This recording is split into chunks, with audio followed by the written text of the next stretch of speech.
Welcome to Maritime, Pakistan, your gateway to the fascinating world of oceans and the opportunities they present to every one of us. Our goal is to explore the shared heritage of the seas and oceans to achieve global prosperity. Today's discussion explores the book The Sea in History, the Ancient World. Our discussion will focus on the 23rd chapter, Fishing Techniques in Antiquity. So let's dive right into this explainer and discover exactly how the ancients mastered the waters. To really get in the right headspace for this, think about this amazing quote from Plato describing the people of the Mediterranean, like ants or frogs around a pond. Now, what's really interesting about this is the context. You'd think that living around this giant pond, ancient Mediterranean people would view the sea primarily as a massive all-you-can-eat buffet, but surprisingly, they didn't. They viewed the sea essentially as a highway, a vast, volatile network of routes for transport and trade.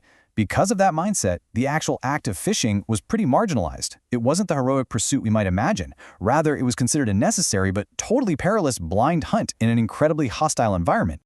All right, so here is the game plan for today's explainer. We're starting with the cultural context of the ancient marine hunt, then breaking down the specific tools they used. After that, we'll explore some beautifully eccentric tactics before zooming out to look at the macroeconomics of the great tuna rush, and finally, we'll wrap up with the social lives of these ancient fishermen. Okay, kicking things off with Section 1, the ancient marine hunt, and why it was considered such a hostile hunting ground. The main thing we need to wrap our heads around here is how the ancients conceptually framed fishing. To them, it was literally a blind marine hunt. Unlike the highly organized nature of agriculture or the glorious prestige of land hunting, ancient fishing had a bit of a PR problem. It was seen as an unpredictable, often nocturnal form of predation. Why blind? Well, you can't exactly track a fish the way you track a deer, right? The prey is hidden beneath the waves. So it relied heavily on opportunistic skill and a willingness to brave the very real dangers of the sea. Sure, it was a vital source of food, but culturally, it sat firmly in the shadows of the terrestrial world. Moving right along to Section 2, the 4 haliotic tools as classified by the classical authors.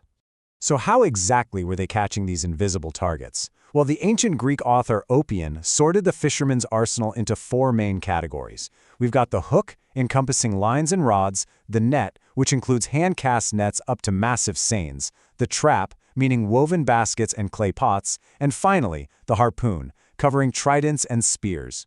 What's super fascinating here is the crossover from land to sea. A lot of these tools were actually adapted directly from terrestrial hunting weapons. In fact, the ancient word for a harpoon often shared the exact same root as a land javelin. And this perfectly brings us to the second tool on that list, the net. Take a look at this incredible 3rd century mosaic from Sicily, showing Cupids emptying a catch. The net was, hands down, the absolute most profitable method of fishing in antiquity. But this wasn't always just a solo job. They used massive drag nets, known as seines, complete with cork floats on top and heavy lead weights on the bottom. Hauling these colossal nets in required incredible coordination, sometimes involving dozens of synchronized workers both on boats and pulling from the shore. It was basically an industrial-scale operation disguised as a simple hunt. Now, looking at another part of that exact same mosaic, we see the 4th tool on our list, the harpoon and the trident. These were thrusting weapons used for a completely different kind of fishing. This was all about the violent, spectacular capture of larger migratory prey. We are talking massive tuna, swordfish, and yeah, even sharks. Rustling these so-called sea monsters in the coastal shallows was a documented daily reality, not just some myth made up by poets.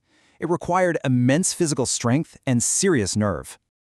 All right, let's transition to Section 3. Eccentric tactics and lures, because once we get past the standard nets and hooks, things get genuinely wild. Did the ancients really fish with poison and music? I mean, it sounds like complete fiction, doesn't it? But you might be shocked to learn that ancient fishermen were basically amateur marine biologists. They understood marine behavior on a remarkably deep level, and they used some highly unconventional, almost theatrical methods to secure their catch. Take this, for example. We can split some of these extreme tactics into mechanical versus chemical fishing. Mechanical was pretty straightforward. They'd literally just muddy the shallow waters to deoxygenate them, forcing the fish to gasp at the surface where they could be scooped up. But chemical fishing? That is next level. They actually took toxic plants like cyclamen and hellebore and rolled them into their bait to paralyze the prey. The fish would just float right to the top, completely stunned. The only tiny downside mentioned in the text is that this brilliant tactic made the resulting fish kinda risky to eat. But hey, if poison wasn't your vibe, How about a literal concert on the beach? They used acoustic camouflage and lures.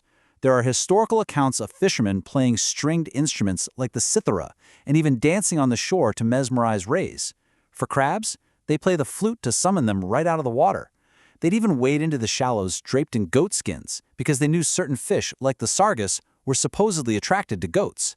It's just a brilliant application of animal behavior studies directly applied to survival. And the cleverness absolutely did not stop there. Let's look at their animal accomplices. In what they called association fishing, wild dolphins were actually used as beaters, herding schools of fish right toward the fishermen's lanterns and nets at night. They also used live bait, like tethering a live female fish to a line during spawning season just to draw in huge schools of males. The ancients called this, quite literally, erotic fishing. Talk about a highly targeted hunt. So how do these individual, sometimes crazy tactics scale up? Let's zoom out a bit for Section 4, the Great Tuna Rush and the Macroeconomics of the Sea. While daily fishing was pretty small scale, the passage of migratory tuna sparked massive communal efforts. The ancients actually mapped the migrations of tuna moving through the Mediterranean. To catch them, they set up giant underwater mazes, nets that stretched up to 200 meters across. But you can't just throw a net that size blindly. They used specialized spotters called thunoscopes up on high cliffs.